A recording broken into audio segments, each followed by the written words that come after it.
கொஞ்சம் அப்படி வந்துருங்க. ஒரு விஜய் நம்ம சினிமால பார்த்திருக்கோம், அவர் டான்ஸ் ஆடி பார்த்திருக்கோம், அவர் நடிப்பு திறமையை பார்த்திருக்கோம், நிறைய படங்களுக்கு நம்ம தியேட்டருக்கே போயிருக்கோம். அப்படிப்பட்ட விஜய் கிட்ட இவ்வளவு நல்ல குணங்கள் இருக்குன்றது எப்படி வெளியே வருதுன்னு நினைக்கிறீங்க? இப்பதானே வெளியே வருது. இப்பதானே முதலமைச்சர் ஆயிருக்காரு. இப்ப ஒரு ரூல் அவர் ஒரு நாள் ஒரு சைன் போட்டு ஒரு புதுமை இதை மனுஷன் செய்யறாரோ இல்லையோ லஞ்சம் வாங்க விட மாட்டேன்னு சொல்ற அதுவே கேட்க சந்தோஷமா இருக்குல்ல. அது நடக்குது, நடக்கவும் செய்யுது. நடக்குது. நம்ம கண் கூட பார்த்துட்டு இருக்கோமே, நடந்துட்டு இருக்கேன். நீங்களும் ஒரு தாய் உள்ளம் கண்ட ஒரு தாய் தான். அவங்களுக்கும் ஒரு தாய் இருக்கு, சோபா சந்திரசேகர் இருக்காங்க. ஆனா இந்த பிள்ளைய போட்டு இவர் வந்து சரியே கிடையாது, இவர் ஒரு கூத்தாடி அப்படின்னு ரொம்ப அலிகேஷன்ஸ் வைக்கிறாங்களே. சில சமயம் விஜயோட உண்மையான ரசிகர்களுக்கு வருத்தம் இருக்கும். ஆனா அதையும் தாண்டி ஏன் இவ்வளவு கற்கள் வீசப்படுது?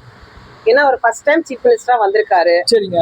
இப்ப இவ்வளவு நாளும் பாத்தீங்கன்னா தமிழ்நாட்டுல 2 மேஜர் பார்ட்டிஸ் தான் அந்த பவர்ல இருந்திருக்காங்க. ஃபர்ஸ்ட் டைம் ஒருத்தர் வராரு அந்த சர்க்கிள்ல. தாங்கிக்க முடியலன்றீங்க? அதுதான் அப்படின்னு நான் நினைக்கிறேன். சோ இந்த உலகம் அப்படிதான் இருக்கு.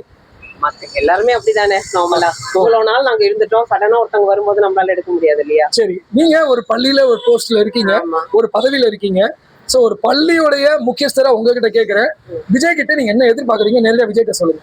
ஓகே, அவர்கிட்ட எதிர்பார்க்கறது என்னன்னா, அவர் எப்படி இப்போ இருக்காரோ எவ்வளவோ கன்ஸ்ட்ரக்டிவ் திங்ஸ் அவர் பண்ணிட்டு இருக்காரு இல்லையா ஒரு நாளைக்கு, அதே மாதிரி இந்த 5 வருஷமா அவர் பண்ணிட்டாருன்னா தமிழ்நாடு எங்கேயோ போயிடும். சோ இவர் அடிக்க அடிக்க அடிக்க அவரு மாறிடக்கூடாது, மாறிடவே கூடாது, உதச்சிக்கிட்டே இருப்பாங்க. அவங்க யாரு என்ன சொன்னாலும் அவர் கண்டுக்க கூடாது, அவர் என்ன பண்றாரோ அது பண்ணினே போகணும். முதலமைச்சர் விஜய்கிட்ட ஒரு பெண்மணியா நீங்க கத்துக்கிட்ட விஷயம்?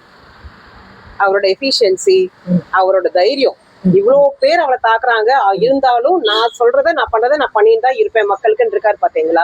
அது எனக்கு ரொம்ப பிடிச்சிருக்கு. யார் என்ன நினைச்சாலும் பரவாயில்ல, நான் ஒரு வழியை ஏற்படுத்தினேன்னா அந்த வழியில போவேன், நான் போவேன். எனக்கு அதை யார் என்ன சொன்னாலும் எனக்கு அதை பத்தி பிரச்சனையே இல்லை, மக்களுக்கு நான் பண்ண வேண்டியதை நான் பண்ணுவேன் நினைக்கிறாரு இல்லைங்களா. அந்த தைரியத்தை நான் ரொம்பவே அட்மையர் பண்ணேன். மிக்க மிக்க நன்றி சார். ரொம்ப தேங்க்ஸ். தேங்க்யூ.